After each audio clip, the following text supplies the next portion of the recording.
as an epilogue to the story that's been developing over the past couple of days between me and one of the viewers, the response was made to the video I made yesterday, and in that response, I think I learned that me and this person have a lot more in common in our way of thinking than maybe we had both originally assumed.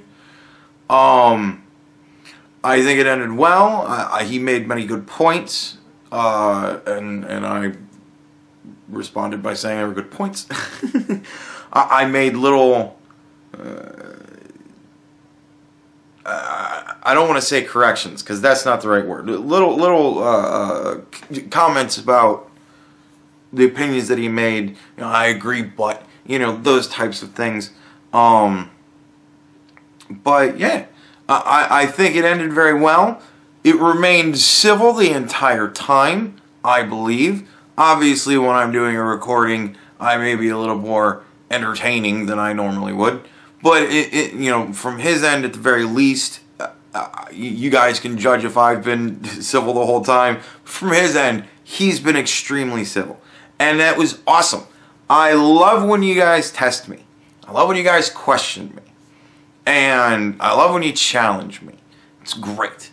It keeps me sharp. It keeps a keen edge on my viewpoints. And sometimes it changes my viewpoints.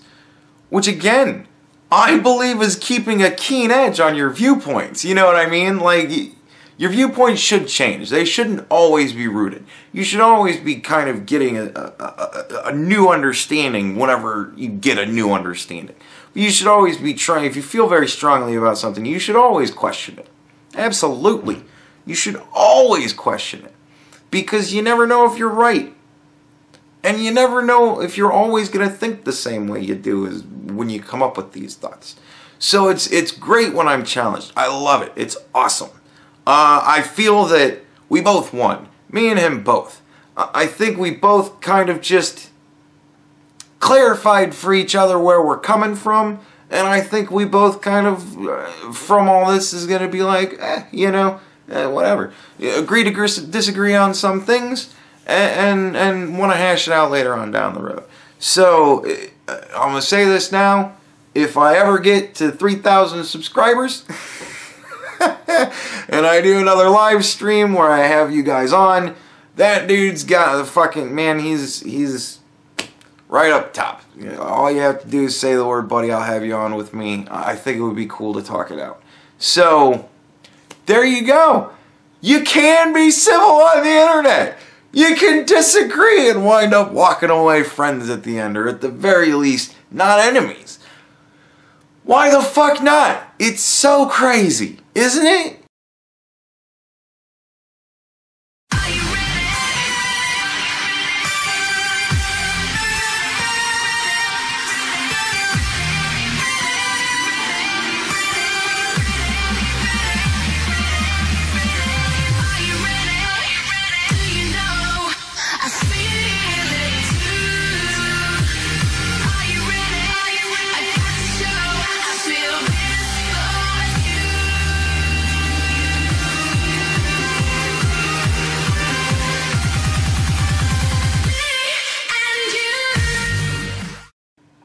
Yeah, the thing I always hear people talk about is 1984. Orwell. Orwell's prediction of the future. 1984. We're going to be living in 1984. We're already there. We've done it to ourselves, pretty much. It may not be the government all the time, although we do have that kind of thing. But maybe it's the hacker waiting for you to jack off in front of your computer, you know? Maybe it's anybody with a phone. There's cameras everywhere. Big Brother's always watching. He's in your pocket, you know? So we're there. We're pretty much 1984. Could be argued, sure. But if you really think about it, Big Brother's watching. What worried me always, because I kind of ascribe to the if you have nothing to hide, you have nothing to worry about type of thing. I understand everybody's got secrets. And, you know, certainly the element of control in that book was not cool. But Big Brother is watching, no matter how you want to look at it. What always worried me was Kurt Vonnegut, and specifically Harrison Bergeron. It was about equality. It was enforced equality. Legally enforced equality. Now, it's kind of a goofy story. You know, it's very over the top. But when you really think about it, enforced equality. Never something you really thought you'd hear about a whole lot. But we're hearing about it a whole lot. So, I think it's important to revisit the classics when they apply. So, I present to you, for your listening pleasure, a reading by Justin Franco of Harrison Bergeron by Kurt Vonnegut. The year was 2081, and everybody was finally equal. They weren't only equal before God and the law, they were equal every which way. Nobody was smarter than anybody else. Nobody was better looking than anybody else. Nobody was stronger or quicker than anybody else.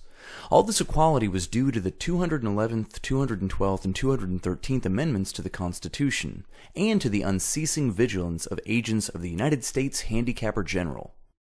Some things about living still weren't quite right, though. April, for instance, still drove people crazy by not being springtime. And it was in that clammy month that the HG men took George and Hazel Bergeron's 14-year-old son, Harrison, away. It was tragic, all right, but George and Hazel couldn't think about it very hard. Hazel had a perfectly average intelligence, which meant she couldn't think about anything except in short bursts. And George, while his intelligence was way above normal, had a little mental handicap radio in his ear. He was required by law to wear it at all times. It was tuned to a government transmitter. Every 20 seconds or so, the transmitter would send out some sharp noise to keep people like George from taking unfair advantage of their brains. George and Hazel were watching television. There were tears on Hazel's cheeks, but she'd forgotten for the moment what they were about. On the television screen were ballerinas. A buzzer sounded in George's head. His thoughts fled in panic like bandits from a burglar alarm. "That was a real pretty dance, that dance they just did," said Hazel. "Huh?" said George. "That dance. It was nice," said Hazel. "Yep," said George. He tried to think a little about the ballerinas. They weren't really very good. No better than anybody else would have been, anyway. They were burdened with sash weights and bags of birdshot, and their faces were masked so that no one, seeing a free and graceful gesture or a pretty face, would feel like something the cat drug in. George was toying with the vague notion that maybe dancers shouldn't be handicapped, but he didn't get very far with it before another noise in his ear radio scattered his thoughts. George winced. So did 2 out of the 8 ballerinas. Hazel saw him wince. Having no mental handicap herself, she had to ask George what the latest sound had been. "Sounded like somebody hitting a milk bottle with a ball-peen hammer," said George. "I think it would be real interesting, hearing all the different sounds," said Hazel, a little envious. "All the things they think up." Said George. "Only, if I was Handicapper General, you know what I would do?" said Hazel. Hazel, as a matter of fact, bore a strong resemblance to the Handicapper General, a woman named Diana Moon Glampers. "If I was Diana Moon Glampers," said Hazel, "I'd have chimes on Sunday. Just chimes. Kind of in honor of religion." "I could think if it was just chimes," said George. "Well, maybe make 'em real loud," said Hazel. "I think I'd make a good Handicapper General." "Good as anybody else," said George. "Who knows better than I do what normal is?" said Hazel. "Right," said George. He began to think glimmeringly about his abnormal son, who was now in jail, about Harrison, but a 21-gun salute in his head stopped that. "Boy," said Hazel, "that was a doozy, wasn't it?" It was such a doozy that George was white and trembling, and tears stood on the rims of his red eyes. 2 of the 8 ballerinas had collapsed to the studio floor, were holding their temples. "All of a sudden you look so tired," said Hazel. "Why don't you stretch out on the sofa so's you can rest your handicap bag on the pillows, honey bunch?" She was referring to the 47 pounds of birdshot in a canvas bag, which was padlocked around George's neck. "Go on and rest the bag for a little while," she said. "I don't care if you're not equal to me for a while." George weighed the bag with his hands. "I don't mind it," he said. "I don't notice it anymore. It's just a part of me." "You've been so tired lately, kind of wore out," said Hazel. "If there was just some way we could make a little hole in the bottom of the bag and just take out a few of them lead balls, just a few." 2 years in prison and $2,000 fine for every ball I took out," said George. "I don't call that a bargain." "If you could just take a few out when you come home from work," said Hazel. "I mean, you don't compete with anybody around here. You just sit around." "If I tried to get away with it," said George, "then other people'd get away with it, and pretty soon we'd be right back to the Dark Ages again, with everybody competing against everybody else. You wouldn't like that, would you?" "I'd hate it," said Hazel. "There you are," said George. "The minute people start cheating on laws, what do you think happens to society?" If Hazel hadn't been able to come up with an answer to this question, George couldn't have supplied one. A siren was going off in his head. "Reckon it'd fall apart," said Hazel. "What would?" said George blankly. "Society," said Hazel uncertainly. "Wasn't that what you just said?" "Who knows?" said George. The television program was suddenly interrupted for a news bulletin. It wasn't clear at first as to what the bulletin was about, since the announcer, like all announcers, had a serious speech impediment. For about half a minute, and in a state of high excitement, the announcer tried to say, "Ladies and gentlemen." He finally gave up, handed the bulletin to a ballerina to read. "That's all right," Hazel said of the announcer. "He tried. That's the big thing. He tried to do the best he could with what God gave him.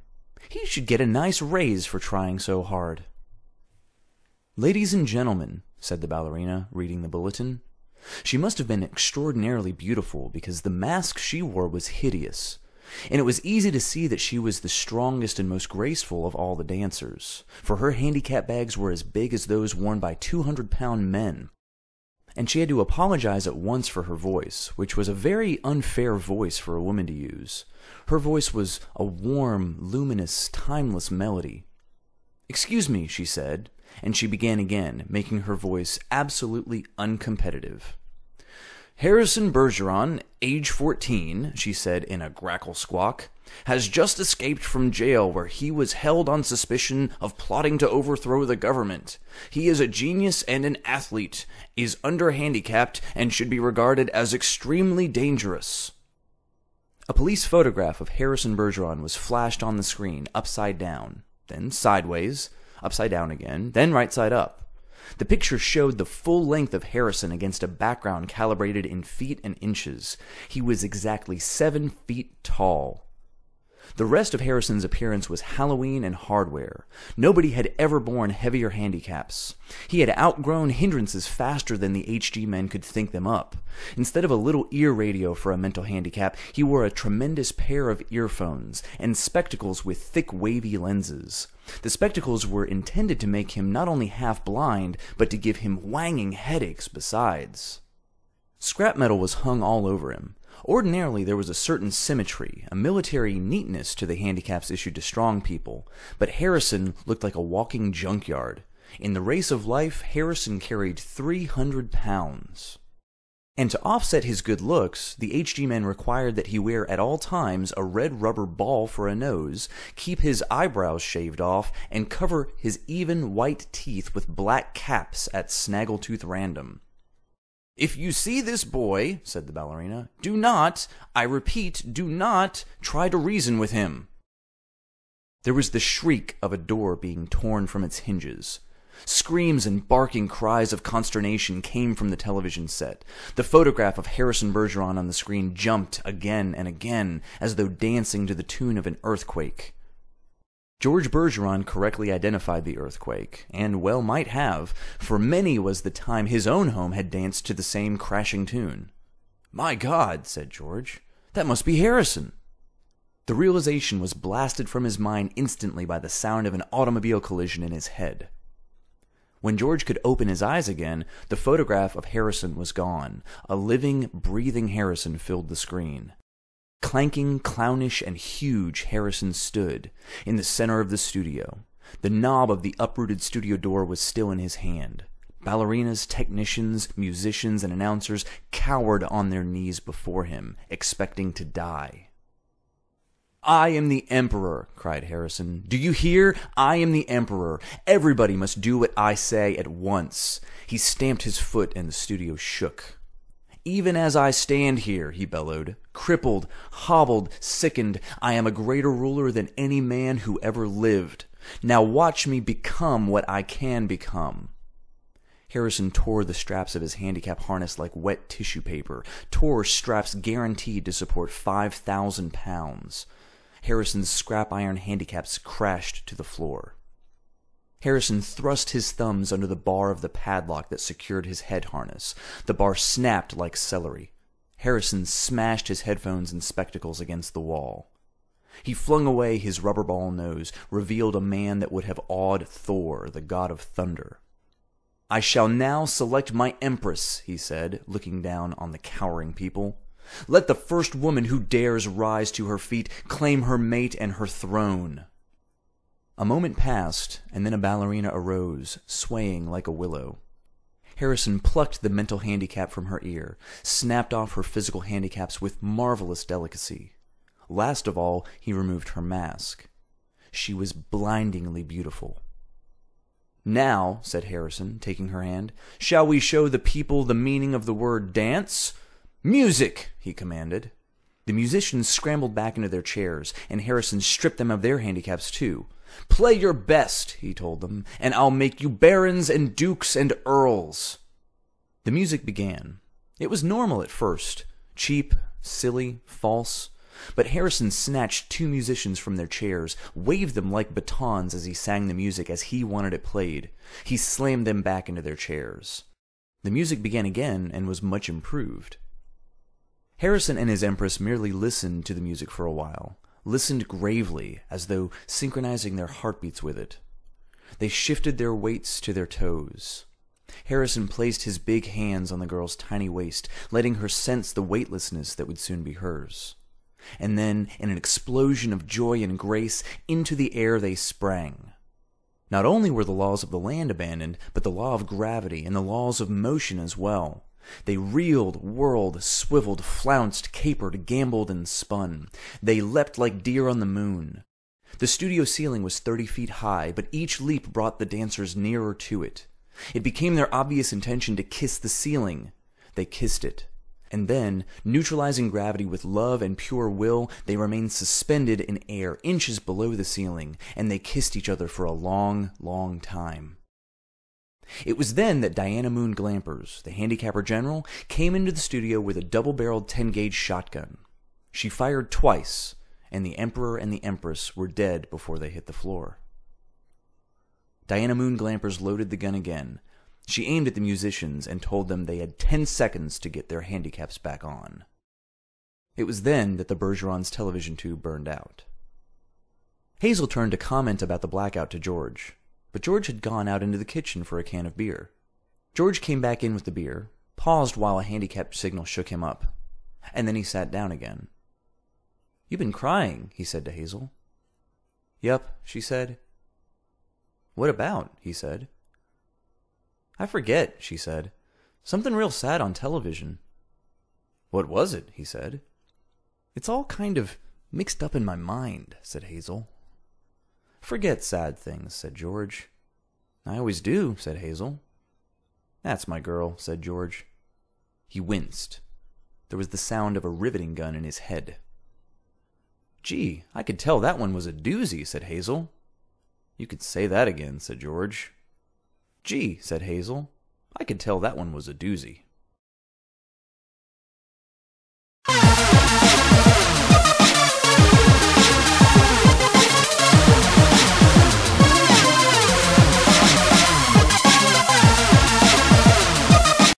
This used to be me.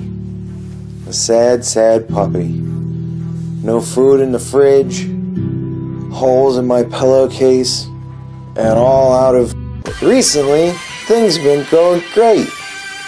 You all have helped me out a lot. Now I have a fridge full of takeout, new pillowcases, and let's be honest, I'm never out of. But the reason that things have changed around for me like that is because I've had a lot of pressure taken off of me for buying stuff for making videos for you guys. You guys helped me buy a new capture box when my old one broke. You helped me buy a new PC when the other one turned into poop. And you helped me get to Perfect Circle concerts so that I could share that experiences with you guys. Recently I've kind of had to change the way I do things, but I found another way.